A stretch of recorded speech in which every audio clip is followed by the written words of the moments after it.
നമസ്കാരം. മലയാളി വാർത്തയിലേക്ക് സ്വാഗതം. കരുനാഗപ്പള്ളിയിൽ പട്ടാപ്പകൽ അലുവ അതുലിനെ വെട്ടിക്കൊന്ന സംഭവത്തിൽ കഴിഞ്ഞ 3 മാസത്തിലേറെയായി കഴിഞ്ഞത് ഈ പ്രതികളെല്ലാവരും കഴിഞ്ഞത് സിനിമാ നിർമ്മാതാവിന്റെ കൊല്ലം വാളകത്തെ ക്വാറിയിലാണ്. കൊലയിൽ നേരിട്ട് പങ്കെടുത്ത black Vishnu, A Aneer, S Hussain, Shinu Peter എന്നിവർ അടക്കമുള്ള 4 പേരാണ് ഇവരെന്ന് പോലീസ് സ്ഥിരീകരിച്ചെങ്കിലും ആ വിവരം പോലീസ് മറച്ചുവെക്കുകയായിരുന്നു. കൊല്ലം വാളകത്തെ ശിവഷ ഗ്രാനൈറ്റ്സ് എന്ന ക്വാറിയിൽ കൊലപാതകത്തിന് ഉപയോഗിച്ച വാഹനങ്ങളും ദിവസങ്ങളോളം ഉണ്ടായിരുന്നുവെന്നും കണ്ടെത്തിയിട്ടുണ്ട്.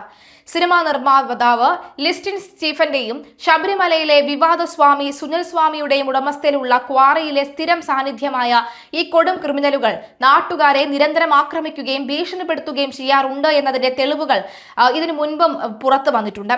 ഇക്കഴിഞ്ഞ ജനുവരി 10-ാം തീയതി കൊടും ക്രിമിനലുകളായ ബ്ലാക്ക് വിഷ്ണുവും ഷിനു പീറ്ററും അടക്കമുള്ള 30-ലധികം വരുന്ന ഗുണ്ടകൾ നാട്ടുകാരെ ആക്രമിക്കുകയും ഭീഷണിപ്പെടുത്തുകയും ചെയ്യുന്ന ദൃശ്യങ്ങൾ പുറത്തുവന്നു. ഈ ദൃശ്യങ്ങളിൽ അലുവ അതുൽ കേസിലെ പ്രതികളെയും വ്യക്തമായി കാണാം. അതേസമയം ക്വാറി തന്റേതാണെന്നും നടത്തിപ്പ് താനല്ലെന്നും കൊലപാതകത്തെക്കുറിച്ചോ ഗുണ്ടകളെക്കുറിച്ചോ കൂടുതൽ അറിയില്ലെന്നും സിനിമാ നിർമ്മാതാവ് ലിസ്റ്റിൻ സ്റ്റീഫൻ പ്രതികരിച്ചു. കൊലയ്ക്ക് ഉപയോഗിച്ച വാഹനങ്ങളുടെ കാര്യവും അറിയില്ല എന്നും അദ്ദേഹം പറഞ്ഞു. ശനിയാഴ്ച രാവിലെ അതുൽ കരുനാഗപ്പള്ളി സ്റ്റേഷനിൽ ഹാജരായി മടങ്ങുന്നതിനിടയിലാണ് ആക്രമണം ഉണ്ടായത്.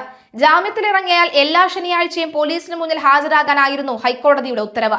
ഇത് കൃത്യമായി മനസ്സിലാക്കിയാണ് പ്രതികൾ ആക്രമണം ആസൂത്രണം ചെയ്തത്. അക്രമി സംഘം സ്റ്റേഷന് പുറത്ത് പലയിടങ്ങളിലായി നില ഉറപ്പിച്ചിരുന്നു.